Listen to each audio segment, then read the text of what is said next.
Howdy, howdy. Got a couple of things to work on today. I'm going to show you how I put this new seal in this gearbox here. But I'm going to show you the other project I've got going on here. So this is an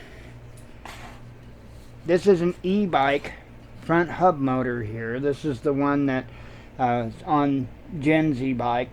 And this summer, beginning of the summer, or spring I should say, I went out there and I went to move her bike and the front wheel was locked up.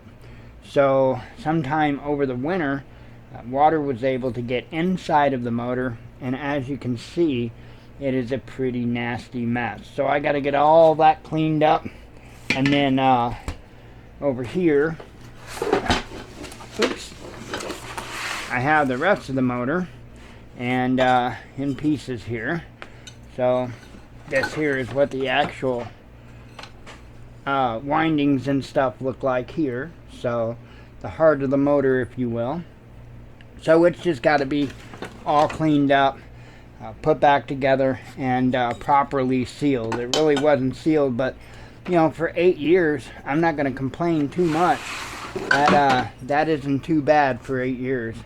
So anyway, back to this gearbox. Now I'm going to put up a little bit of the prior video that I shot showing you how the grease, if you will, was actually thinner than most motor oil, and that's not supposed to be how it is. So real quick, we're going to go ahead and pull this top off of here, and I've just got these screws in there because I did go ahead and have this bolted back up underneath the electric wheelchair. Should be a little easier to move it around. That one's being a little stubborn. So yeah, it'd be a little easier to move it around that way. So what we're going to do is we're going to put a new seal on that input shaft, and then we're going to re-lubricate, because I've already cleaned it all out. We're going to re-lubricate the unit here. And I'm going to show you how I do that. Show you a little bit about the seal that I'm using and how it is that I put it in. So this is an old hat for me. So I did quite a bit of hydraulics and pneumatics. Mostly hydraulics, not so much pneumatics. And get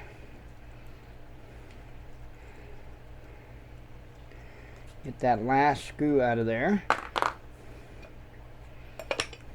Pull that off, and as you can see, it is way cleaner than what you see in that little video clip. So okay, we're going to start off by putting the seal in. Let's talk about these seals for a second here. This is the original seal that was in it, that is getting replaced. If I can get it in the right direction, there we go. Hey, right there.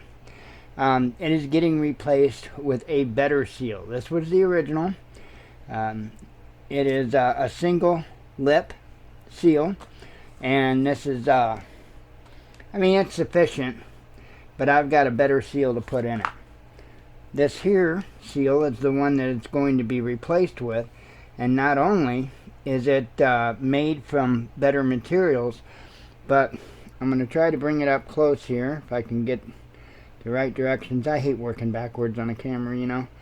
So if you'll notice, there's a lip on the front side as well. Oops. Maybe I'll get it right. There we go. There's a lip on the back side. Of course, that's spring-loaded there. So, also a lip on the front side. So this is a double lip seal. And it's also, like I said, made of a little better material. So we are going to get the good old tried and true petroleum jelly. Because, well, before I go there, there was a couple of little nicks where the seal goes down into, and I took some fine, very fine sandpaper, and I cleaned that up just so that there was no edge on it. And I felt on the shaft, and there's no issues with the shaft whatsoever. So now that we know that all of our surfaces are nice and smooth and there's not going to be anything that damages the new seal, I'm going to get a little bit of that petroleum jelly here, and we're just going to put it on the outside. Oops. The reason why we're doing this, I got too much on my fingers to be honest, is because we want this seal to slip in as easily as possible, and we don't want to damage it while we're putting it in. So we're going to put a little bit of lube on it. Like I said, I got way more than what I need there, and that will help it go on a little smoother and easier so we won't damage it. And of course I didn't bring a rag, so we'll use the cardboard here. And what we're going to do, we're going to get it started over that. I'm going to try to be nice and easy and just get it started over that input shaft there. There we go. It took a little bit of convincing, but we got it. And I'm just going to push it down with my fingers. Okay, now, seal, I'll tell you what, it's going to go in super, super easy. Now we're just going to take, I've just got a socket. Now, on this outer band of the seal, there's a metal ring in there. And so that's why we're using a socket that's real close to the outside size of that seal, because we want to make sure we're on that. Yes, I'm in my socks. We want to make sure that we're as close to that metal band as possible.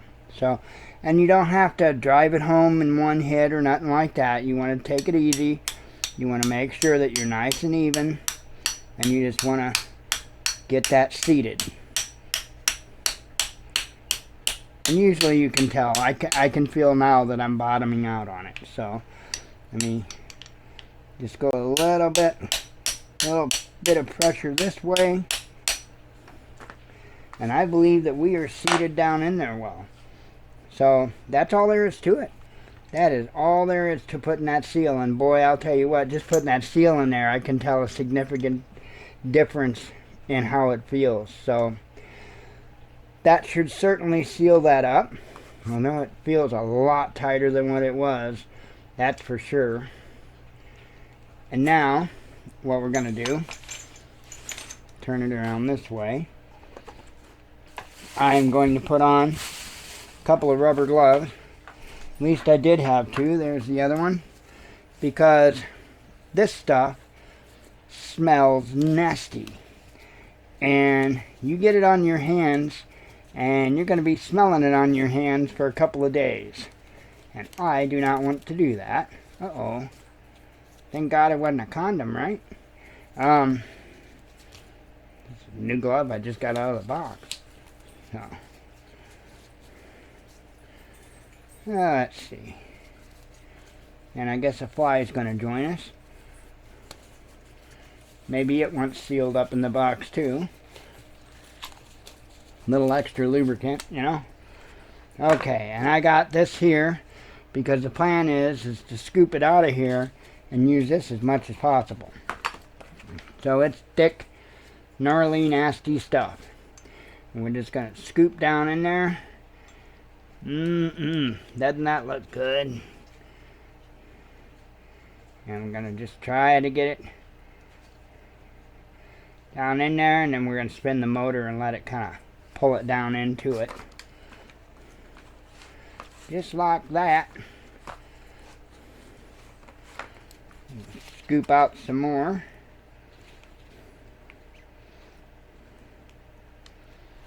Do the same thing all over again. Like I say, it's some nasty, nasty stuff. And I'll get a rag and I'll wipe that down. Get it down in there. We want to pretty well fill this thing up. We don't really want to overfill it. We want to make sure that there's a little bit of headroom in there. But as you can tell, this is much thicker than what was in it.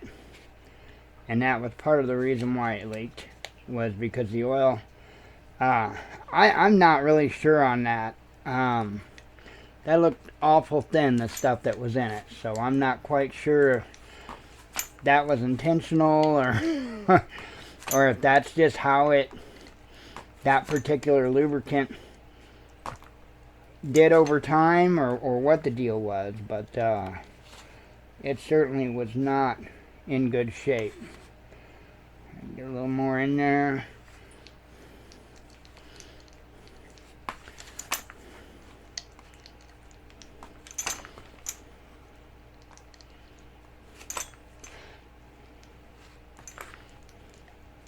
I'll tell you what, that seal is nice and tight, that's for sure, because this thing was a lot easier to spin before I put that seal in there.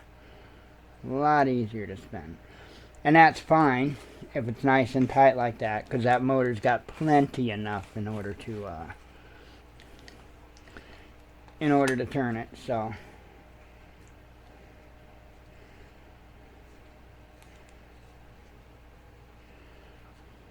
fun. And to get it sucked down a little more in there. See if I can help it out with my little tool here.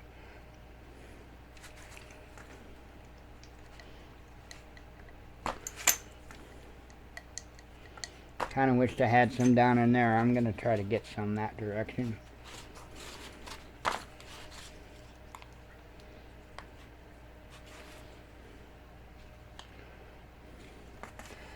That. Then I want to spin it the other way.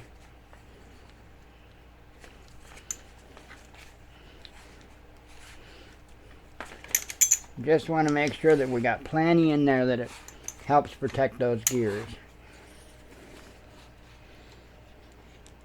Sorry if I'm bumping the camera all around. It's not intentional.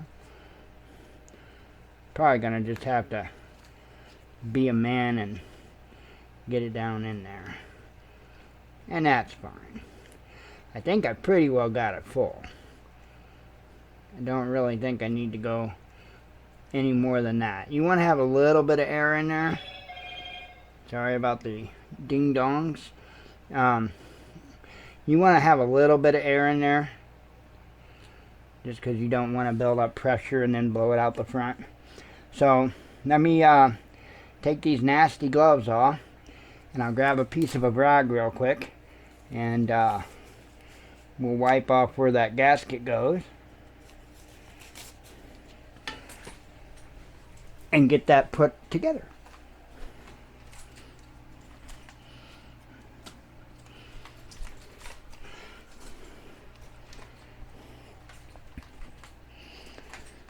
Alrighty. Got one of my old Watchman News shirts here that was falling apart. Set that out of the way. I'm just gonna wipe that off where the gasket goes, so it doesn't all squeeze out on us.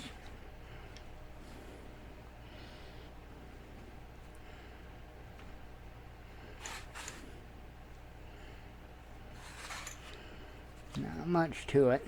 Get that front lip there a little bit, and I think we'll be good. Okay. Now, make sure that we're putting our gasket on in the right direction without the hair. There we go. Our top.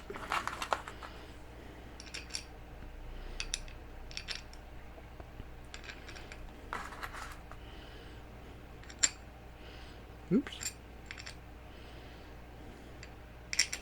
One more hiding there.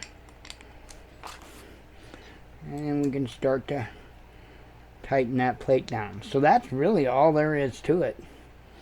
There is not a lot to it. Just make sure you lubricate that seal before you go to put it in, so that way it'll slide in a little bit easier. Make sure you get the right size and all that good stuff, because that's kind of important. And other than that, it's pretty self-explanatory, pretty easy. Not a whole lot to it.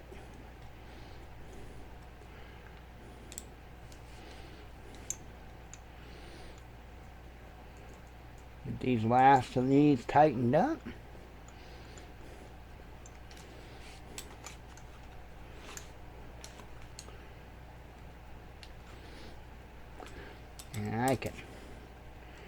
get it put back on the wheelchair, and then we're just waiting for a good motor.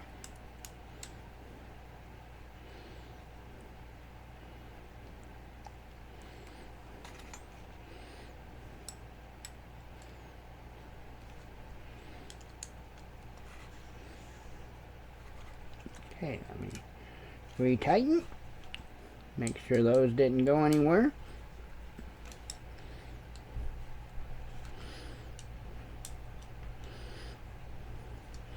Two more.